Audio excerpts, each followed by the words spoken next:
కళ్యాణీలకు అవకాశం ఇస్తే బాగుంటాది అని ఏమైనా ప్రజలు భావించారా? అంటే నేను అసలు ఆ ప్రాంతానికి కొత్త.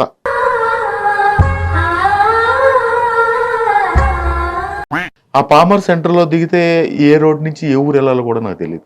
మరి ఎందుకురా నీకు? మేము చేసాం అని ఒక గర్వంగా జగన్మోహన్ రెడ్డి గారిని చూసుకుని గర్వంగా ఉన్నాం. ఓకే, అంటే ఆ గర్వంతోనే ముందుకు పోయారు. గర్వం అంటే మీరు మళ్ళీ ఇంకొకలా తీసుకురాకండి. మళ్ళీ పీకేవాడు లేడు ఇక్కడ. పీకేవాడు నేను ఆ భాష మాట్లాడలేదు.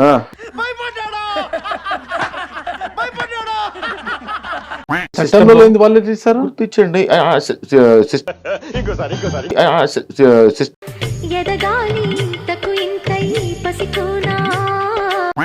ఓటేసిన వాళ్ళేమో లోనకెళ్ళి ఏడుస్తా ఉన్నారు. ఎందుకు తొంగి చూస్తున్నారు? వాళ్ళు ఏడుస్తున్నారా? నవ్వుతారు. జగన్మోహన్ రెడ్డి గారు చేశారా?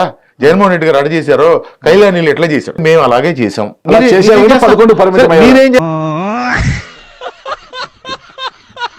జైల్లో పెడితే కళ్యాణీల్ కుమార్ ని జైల్లో పెడితే అది చరిత్రని ఎవరు కూడా మార్చలేరు, చెరిపేయలేరు. అది గుర్తుపెట్టుకోండి. మరి ఎందుకు ప్రజలు మీ రాతను మార్చేశారు?